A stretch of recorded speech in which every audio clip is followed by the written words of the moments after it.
melaksanakan mata kuliah teknik reportase dan investigasi berita. Berbeda dari minggu lalu yang dilakukan secara daring, perkuliahan kali ini kembali berlangsung secara tatap muka.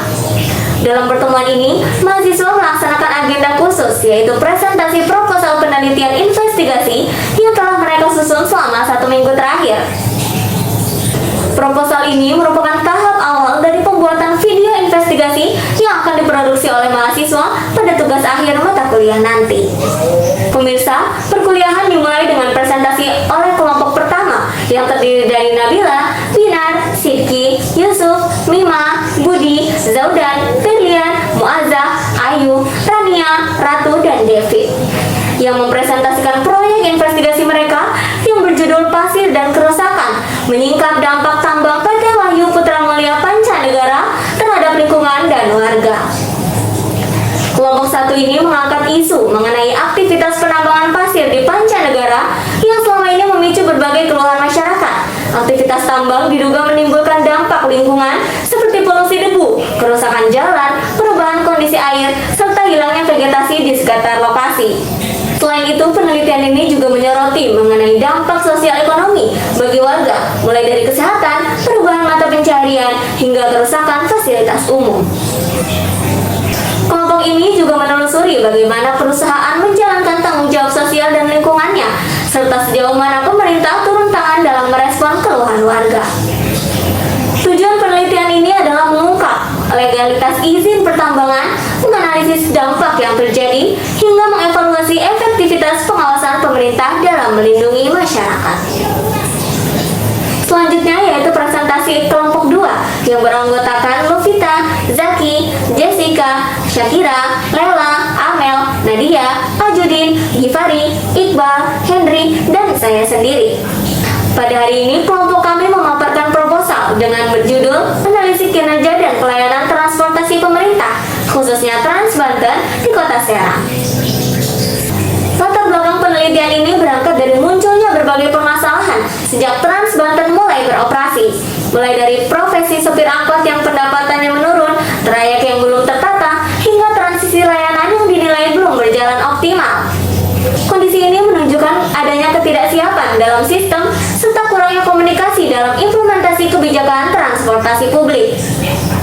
Lebih jauhnya, isu ini menjadi penting karena berdampak langsung pada masyarakat, baik pengguna layanan maupun para pelaku transportasi tradisional. Kelompok 2 juga menelusuri efektivitas kebijakan, kualitas layanan, hingga keadilan sosial bagi sopir angkot yang terdampak. Investigasi ini diharapkan memberikan gambaran objektif bagi publik serta menjadi bahan evaluasi bagi pemerintah.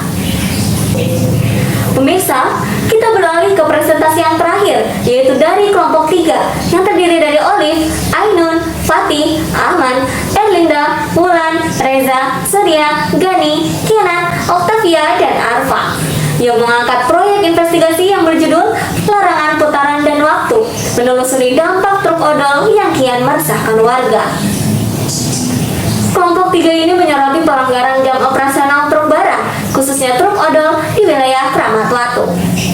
Lemahnya pengawasan dan tingginya aktivitas distribusi industri membuat aturan sering diabaikan. Dampaknya sangat terasa, mulai dari kemacetan panjang, meningkatnya risiko kecelakaan, hingga kerusakan infrastruktur yang pada akhirnya membebani anggaran daerah. Kelompok ini merancang konsep film dokumenter investigatif untuk mengungkap pola pelanggaran yang terjadi, faktor penyebabnya, serta dampak bagi masyarakat dan pengguna jalan. Fokus mereka juga menyoroti kondisi sopir truk sebagai pihak yang menjalankan distribusi barang di tengah tekanan industri dan padatnya arus transportasi di Kramat Watu. Kawasan strategis ini menjadi titik lalu lintas truk yang sangat ramai sehingga persoalan truk odol ini semakin kompleks dan membutuhkan perhatian khusus. Pemirsa, dari ketiga presentasi tersebut dapat disimpulkan bahwa seluruh mahasiswa telah menunjukkan upaya serius dalam merancang proyek investigatif yang relevan dengan kondisi sosial di sekitar mereka, mulai dari isu pertambangan, transportasi publik, hingga pelanggaran operasional truk.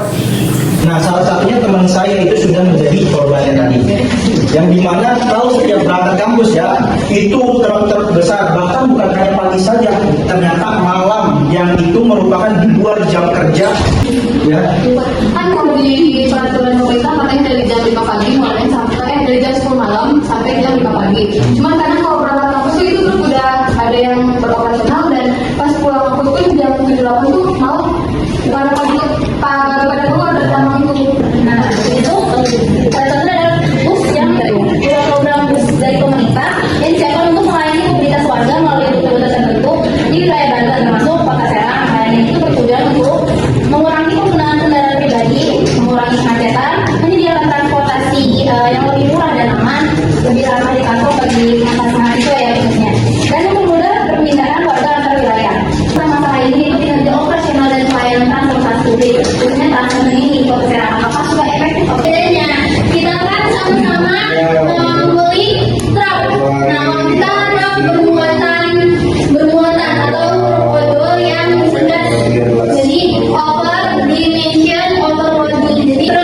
penyusunan proposal ini diharapkan mahasiswa tidak hanya memahami teori, tetapi juga mampu mengembangkan kemampuan riset, analisis, serta pengambilan data lapangan secara profesional.